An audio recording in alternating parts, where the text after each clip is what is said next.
নমস্কার, আপনারা দেখছেন রাখি ক্রিয়েশন। সাথে রয়েছি আমি রাখি।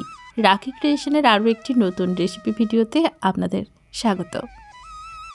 বিভিন্ন সময়ে বিভিন্ন ধরনের চাটনি আমরা খেয়ে থাকি, তবে নানান ধরনের চাটনি হলেও আমসত্ত্ব খেজুর দিয়ে টমেটোর চাটনি কিন্তু অনেকেরই বেশ পছন্দের। যদিও বাড়িতে এই ধরনের চাটনি খুব কম হয়, তবে বাড়িতেই কিন্তু নেমন্তন্ন বাড়ির মতো খেজুর টমেটো আমসত্ত্বর চাটনি বাড়িতেই বানানো যাবে। খাওয়ার পর শেষ পাতে চাটনি না থাকলে খাওয়াটা পুরোই অসম্পূর্ণ থাকে, তাই শেষ পাতে একটু চাটনি তো লাগবেই। তাই আজ সহজেই নেমন্তন্ন বাড়ির মতো খেজুর আমসত্ত্ব দিয়ে টমেটোর চাটনি নিয়ে হাজির হয়েছি। চলুন কিভাবে তৈরি করব বিস্তারিত রয়েছে পুরো ভিডিওটিতে। প্রথমেই একটা কড়াই গ্যাসের আঁচের মধ্যে বসিয়ে দিলাম। এরপর কড়াইয়ের মধ্যে দিলাম জল। এই জলটার মধ্যে করব টমেটোটাকে সিদ্ধ। হ্যাঁ, এই চাটনি বানানোর জন্য কিন্তু কোনো রকম তেলের ব্যবহার হবে না। জল গরম হতেই টমেটোগুলো ছেড়ে দিলাম। পরিমাণ মতো লবণ দিয়ে ঢাকা চাপা দিয়ে টমেটোটাকে সিদ্ধ করতে দিলাম। 2-3 মিনিটের মধ্যেই টমেটোটা কিন্তু একদম সুন্দরভাবে গলে যাবে। এই পর্যায়ে আমরা ঢাকা চাপা দিয়েই রান্নাটা করব। এখন এদিকে আমসত্ত্ব এবং খেজুরটাকে ছাড়িয়ে নিলাম। এখন ঢাকা খুলে দেখব টমেটোর কি অবস্থা।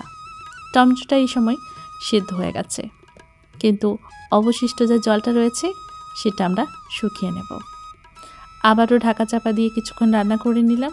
ঢাকা খুলে দিয়ে আবারও একটু নাড়াচাড়া করে নিচ্ছি। এই পর্যায়ে ভালোভাবে জলটা কিন্তু শুকিয়ে যাচ্ছে। অবশিষ্ট যে জলটা রয়েছে সেটা এবার চিনিটা দেওয়ার ফলে চিনিটাকে গলতে কিন্তু সাহায্য করবে, তাই চিনিটা এই পর্যায়ে দিয়ে দিলাম। এবার ভালোভাবে চিনিটাকে টমেটোর সাথে একটু মিশিয়ে নিতে হবে। টমেটো আর চিনি নাড়াচাড়া করতে করতেই কিছুক্ষণের মধ্যেই টমেটো থেকে জল বেরিয়ে চিনিটা কিন্তু গলে যাবে। এবার চিনি আর টমেটো ভালোভাবে মিশে গেছে। এই পর্যায়ে দেখুন চাটনি কিন্তু প্রায় তৈরি হয়ে গেছে। এই অবস্থায় টমেটো সেদ্ধ হয়ে গেছে, চিনিগুলোও গলে গেছে। এবার আমরা দিয়ে দিচ্ছি খেজুর এবং আমসত্ত্বটা। এবার ভালোভাবে নাড়াচাড়া করে সমস্ত কিছু উপকরণ একবার মিশিয়ে নিতে হবে। সুন্দর করে ভালোভাবে নাড়াচাড়া করে মিশিয়ে নিলাম। গ্যাসের আঁচটা এবার বাড়িয়ে দেব। অবশিষ্ট যে জলটুকু রয়েছে সেটা কিন্তু ফ্রুটগুলো দেওয়ার ফলে খুব সহজেই এবার শুষে নেবে। এবার গ্যাসের আঁচটা মিডিয়ামে রেখেই মিনিট খানেক ফুটিয়ে নিচ্ছি। এই পর্যায়ে যেটুকু চাটনিতে ঝোল রয়েছে এটা কিন্তু ঠান্ডা হওয়ার পর আরও বেশ খানিকটা ঘন হয়ে যাবে, তাই খুব বেশি ঘন করে আমাদের চাটনিটা নামালে চলবে না। এই পর্যায়ে আপনি চাইলে একটু কাজু আর কিশমিশ ব্যবহার করতে পারেন। আমি এখানে মাত্র কয়েকটা দেখতে সুন্দর লাগার জন্য কাজু দিয়ে দিলাম। এবার আরও একটু ফুটে যাক। সাথে অবশ্যই আমি একটু কিশমিশও ব্যবহার করেছিলাম। আপনারা চাইলে এই দুটো কিন্তু স্কিপও করতে পারেন, তবে দেখতে সুন্দর লাগার জন্য কাজুটা দিলে মন্দ লাগে না। আবার চাটনিতে একটু খেজুর কিশমিশের সাথে একটু কাজু না হলে চলে, তাই সমস্ত কিছুই দিয়ে দেওয়া হয়েছে। এবার ভালোভাবে নাড়াচাড়া করে সমস্ত কিছু মিশিয়ে নিচ্ছি। দেখুন এই পর্যায়ে কিন্তু একদম পারফেক্ট ঘন হয়ে এসেছে। ঠান্ডা হলে আরও একটু ঘন হবে। এবার গ্যাসের আঁচ বন্ধ করে দেব।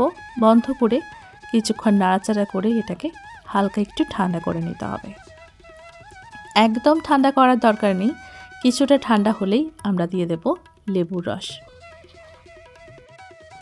রান্না করতে করতে বা গ্যাসের আঁচ বন্ধ না করে যদি লেবুটা দেওয়া হয় তাহলে সেক্ষেত্রে চাটনিটার মধ্যে তিতকুটে ভাব চলে আসতে পারে, তাই গ্যাসের আঁচ বন্ধ করে একটু ঠান্ডা করেই দিতে হবে।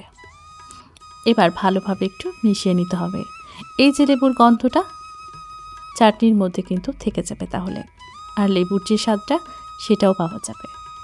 সুন্দর করে মিশিয়ে নিয়ে এখন এটা ঠান্ডা করে নিয়ে পরিবেশনের জন্য একদম প্রস্তুত হয়ে যাবে। এটা কিন্তু 2 দিন রেখেও খাওয়া যেতে পারে। কেমন লাগলো নেমন্তন্ন বাড়ির চাটনির রেসিপিটা কমেন্ট করে জানাতে কিন্তু ভুলবেন না।